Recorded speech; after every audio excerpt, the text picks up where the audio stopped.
আজকে আমি একদম গ্রাম্য পদ্ধতিতে লাউ শাক দিয়ে মাছ রান্না করব।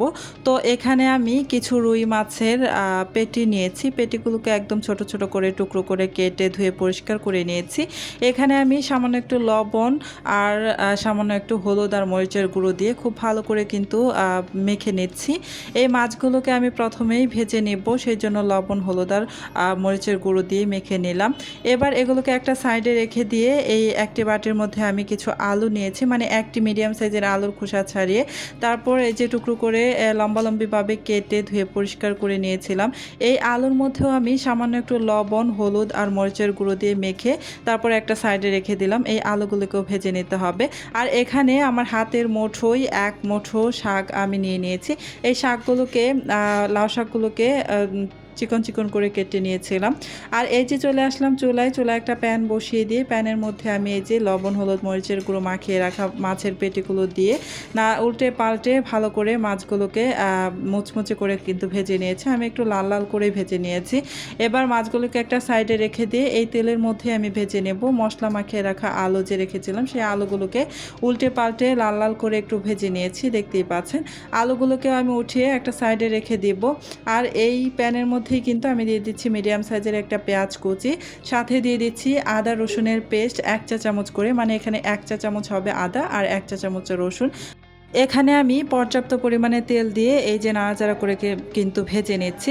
পেঁয়াজটা হালকা ব্রাউন কালার করে ভেজে নেব, খুব বেশি কালার করে ভাজবো না।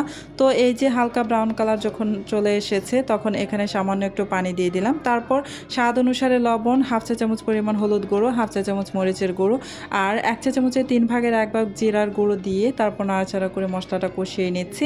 তো এখানে শাক রান্নায় কিন্তু অনেকেই এই ধনিয়ার গুঁড়োটা ব্যবহার করেন না। যারা পছন্দ করেন না ওনারা কিন্তু ব্যবহার করবেন না শাক রান্নায়। আর যারা পছন্দ করেন ওনারা কিন্তু অবশ্যই ধনিয়ার গুঁড়োটা দিতে পারেন। তো আমি এখানে ধনিয়ার গুঁড়োটা ব্যবহার করলাম না। তো মশলাটাকে আমি ভালোভাবে কষিয়ে নিচ্ছি।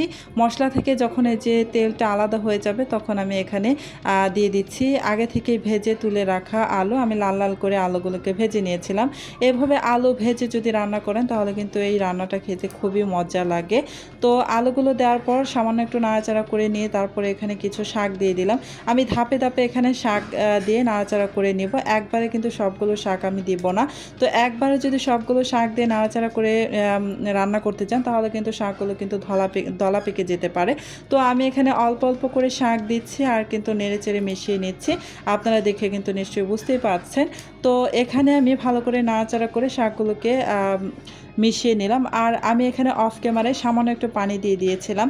তো পানি দেওয়ার পরে একটু নাড়াচাড়া করে মিশিয়ে নিয়েছিলাম আর উপর থেকে কিন্তু মাছগুলো দিয়ে আর কয়েকটি কাঁচামরিচের ফালি দিয়ে আমি বেশ কিছুক্ষণ রান্না করে নিলাম। একদম পানিটা শুকিয়ে আসা পর্যন্ত কিন্তু রান্না করে নিয়েছি। দেখতেই পাচ্ছেন একদম কিন্তু পানিটা শুকিয়ে গিয়েছে আর রান্নাটাও কিন্তু আমার হয়ে গিয়েছে। তো এইভাবে একদিন গ্রাম্য পদ্ধতিতে লাউ শাক দিয়ে রুই মাছের পেটি দিয়ে রান্না করে খেয়ে দেখবেন। খেতে কিন্তু অসম্ভব ভালো লাগে, গরম গরম ভাতের সাথে খুবই মজা লাগে। তো আজকের মতো এখানেই শেষ করছি। আল্লাহ হাফেজ।